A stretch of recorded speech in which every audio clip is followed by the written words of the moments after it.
वळूयात पुढे. राजस्थानमधल्या जैसलमेर आणि बाडमेर या दोन जिल्ह्यांमध्ये पाकिस्तानच्या वतीनं गेल्या 10 तासात 100 पेक्षा जास्त ड्रोन पाठवले गेले होते. भारतीय सैन्यानं यापैकी सर्व ड्रोन हे निष्क्रिय करून उद्ध्वस्त केलेत. जैसलमेर आणि बाडमेर या दोन्ही जिल्ह्यांमध्ये पूर्णपणे ब्लॅकआउट करण्यात आलं होतं.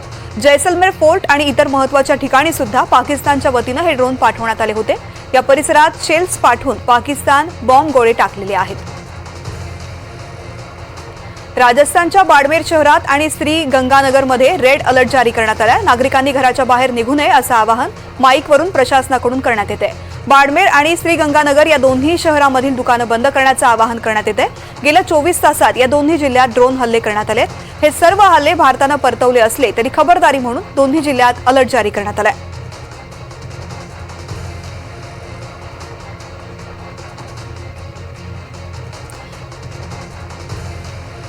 तर पोखरणमधून माझे सहकारी प्रवीण मुधोळकर आपल्यासोबत असणार आहेत. प्रवीणजी, खरं तर राजस्थान मधल्या अनेक ठिकाणी अशा पद्धतीने ड्रोन हल्ले करण्यात आलेले आहेत. सध्या आता अलर्ट जारी करण्यात आलाय. एकूण काय परिस्थिती पाहायला मिळते या परिसरात? आता ज्या ठिकाणी उभा आहे ही भारत पाकिस्तान बॉर्डर पासून खूपच जवळचं हे गाव आहे आणि देचू असं या गावाचं नाव आहे.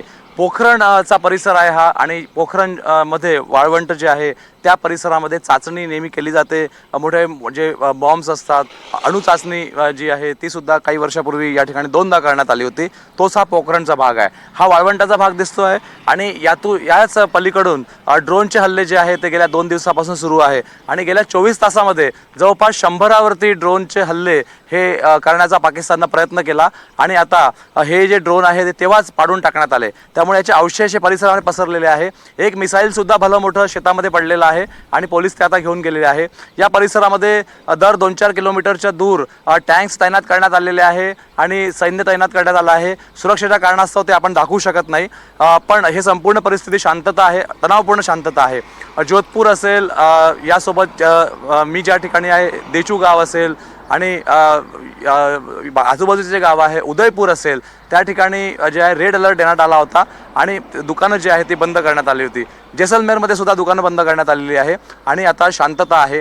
कोणीही गडबड करू नका आणि दुकानं रोज उघडतील. लॉकडाऊनसारखी कुठली परिस्थिती नाही आहे, त्यामुळे घरी शांतपणे सुरक्षित राहा आणि रात्री लॉकडाऊन जे ब्लॅकआउट आहे ते सुद्धा राहणार आहे आणि कोणीही लाईट लावू नका, कारण की जे ड्रोन्स किंवा वरून जे अनमॅन्ड एरियल व्हेकल्स जे आहेत त्यांना खालचे काही प्रकाश दिसू नये यासाठी ही सूचना देण्यात आलेली आहे. विमानतळ पूर्णपणे बंद आहे. काही स्थानीय नागरिक आपल्या सोबत आहेत पोखरणच्या आसपासचे, त्यांना विचारूया कब आवाज आई आपको, कल रात क्या मामला था, कितने ड्रोन आए, कितने आवाज आपने सुनी, यहाँ पे क्या स्थिति थी, कितने ड्रोन आकाश में देखे आपने?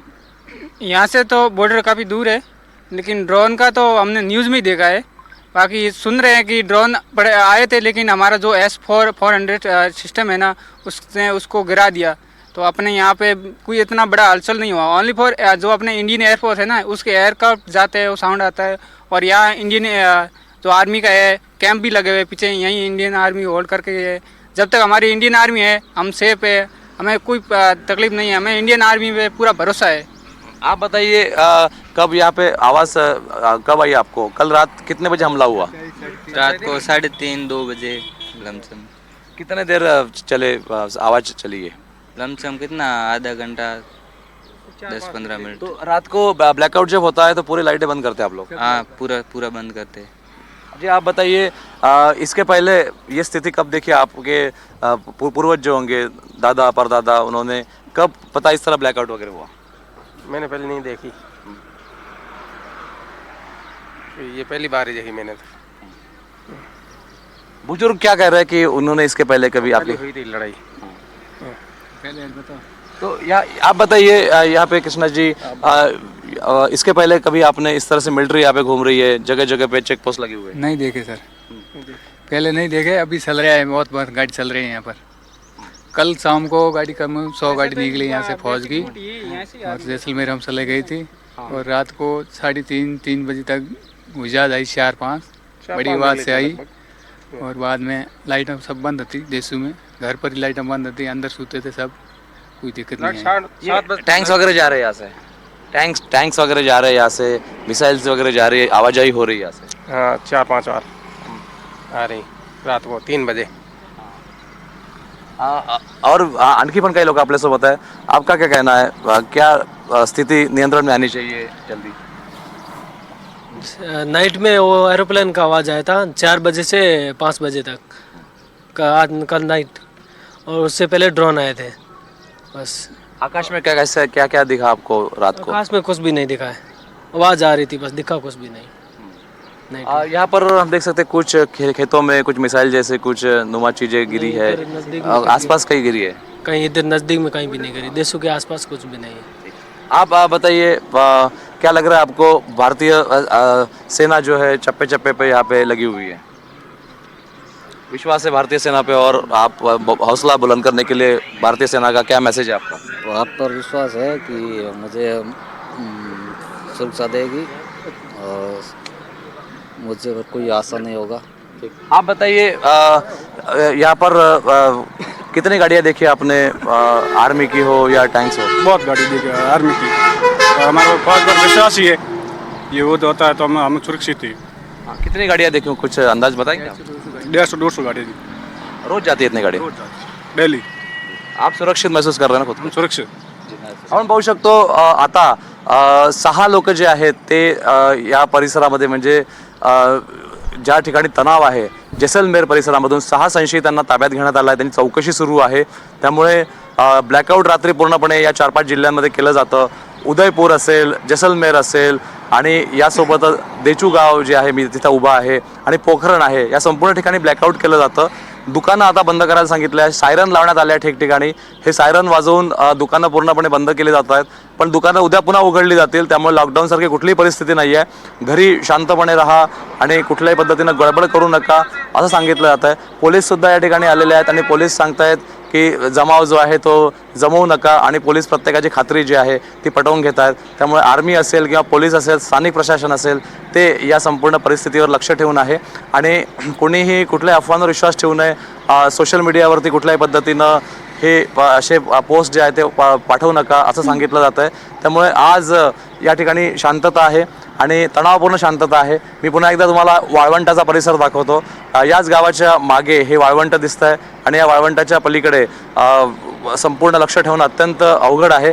1500 किलोमीटरची भारत पाकिस्तानची सीमा ही याच परिसरातून आहे. राजस्थानपासून गुजरातपासून वरपर्यंत ही सीमा आहे आणि या ठिकाणी या सीमेवर रक्षण करणं जे आहे ते अत्यंत अवघड आहे. पोलीस आपल्यासोबत आहे, स्थानिक ते चौकशी करायला आले, राजस्थान पोलीस है. सर, NDTV में से क्या बताएंगे आप? यहाँ पर लोगों से आह्वान कर रहे हैं आप शांतता रखें. बंद करवाने कह रहे हैं, 2 मिनट आ रहे हैं. क्या करें? आपण पाहू शकतो पोलीस या ठिकाणी शांतता ठेवायला सांगताय. हे सगळी दुकानं जे आहे या रेड अलर्ट या ठिकाणी लावण्यात आलेला आहे. सायरन वाजवलं जाईल आता आणि नंतर या ठिकाणची दुकानं सुद्धा बंद केली जातील. त्यामुळे माझ्या मागे आपण पाहू शकत असाल आता दुकानं सध्या जे सुरू आहेत ते दुकानं बंद केले जात आहेत. आणि हे दुकानं आता एखाद दुसरं दुकान जीवनावश्यक वस्तूंचं जे सुरू आहे ते सुद्धा आता बंद केलं जाईल आणि इतर जे दुकानं आहेत ते सुद्धा बंद करायला पोलीस आलेले आहेत. त्यामुळे आजचा दिवस ही अत्यंत महत्त्वाचा आहे. सीमेपलीकडून ड्रोन्स असतील किंवा मिसाईल्स असतील, शेल्स असतील, त्याचा काही भरोसा नसतो. त्यामुळे आपलं S-400 जे टेक्निक आहे, यंत्रणा आहे जी आपण विकसित केली आहे रशियाच्या मदतीनं, त्या तैनात करण्यात आलेल्या आहे सीमेवरती आणि अत्यंत चोख पहारा आहे. फक्त लोकेशन्स आणि या सगळ्या गोष्टी कुठल्याही पद्धतीनं वार्तांकनामध्ये जाहीर करता येणार नाही. त्यामुळे मी ज्या परिसरात उभा आहे याच्याही 2 किलोमीटर इकडे आणि माझ्या आसपास मोठ्या प्रमाणामध्ये सैन्य टँकसह तैनात आहे. निश्चित प्रवीण, धन्यवाद संपूर्ण आढाव्यासाठी आणि सविस्तर माहिती करता.